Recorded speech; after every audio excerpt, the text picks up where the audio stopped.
The US-China trade war could be letting up, with the world's two largest economies beginning talks in Switzerland. Top trade officials from both sides met on Saturday in the first high-level meeting since US President Donald Trump hit China with tariffs in January. Beijing retaliated immediately and a tense standoff ensued as the two countries heaped levies on each other. New U.S. tariffs on Chinese imports stand at 145%, and some U.S. exports to China face duties of 125%. There have been weeks of stern, and sometimes fiery, rhetoric where each side sought to paint the other as the more desperate party. And yet this weekend they face each other over the negotiating table. So why now? 7 Phase. Despite multiple rounds of tit-for-tat tariffs, both sides have been sending signals that they want to break the deadlock.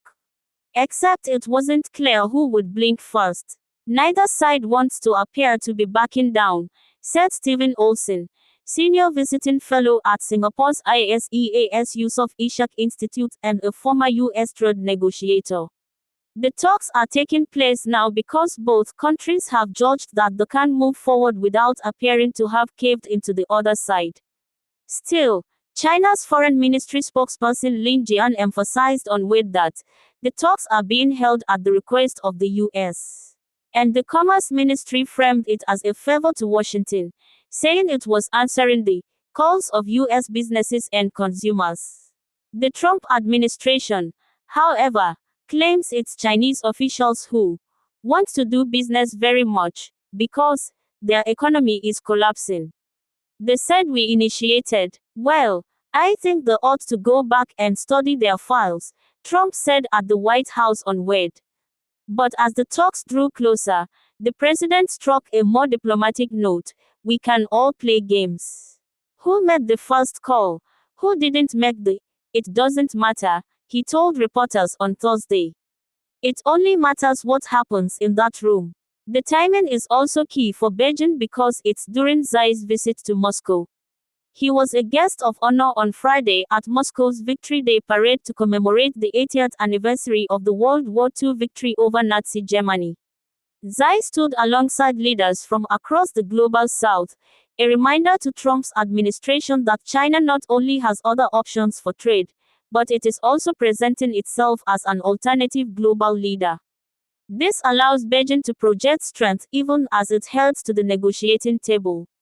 The pressure is on. Trump insists that the tariffs will make America stronger, and Beijing has vowed to fight till the end, but the fact is the levies are hurting both countries. Factory output in China has taken a hit, according to government data. Manufacturing activity in April dipped to the lowest level since December 2023. And a survey by news outlet Caixin this week showed that services activity has reached a 7-month low.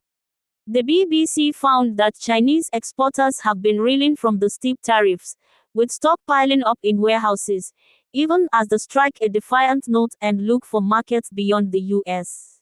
I think China realizes that a deal is better than no deal, says Bert Hoffman, a professor at the East Asian Institute in National University, Singapore. So they've taken a pragmatic view and said, okay, well, we need to get these talks going.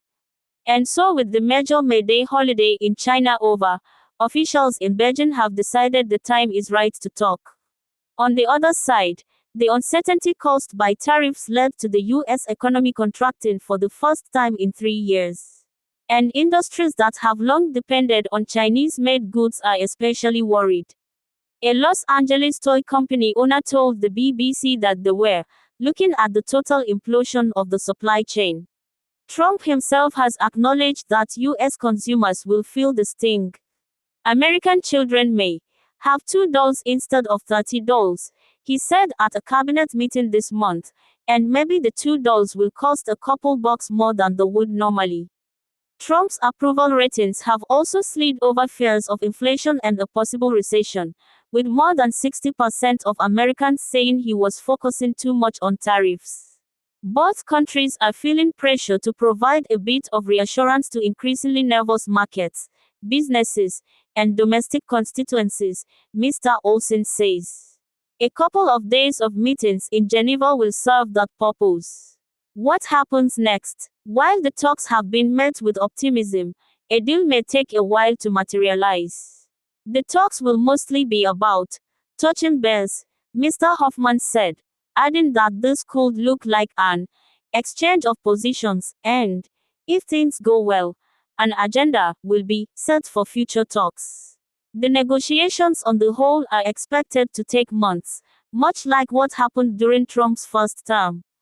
After nearly 2 years of tit-for-tat tariffs, the US and China signed a Phase 1 deal in early 2020 to suspend or reduce some levies.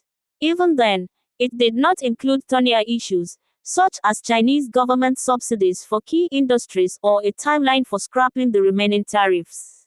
In fact, many of them stayed in place through Joe Biden's presidency, and Trump's latest tariffs add to those older levies. What could emerge this time is a Phase 1 deal on steroids, Mr. Olsen said. That is, it would go beyond the earlier deal and try to address flashpoints.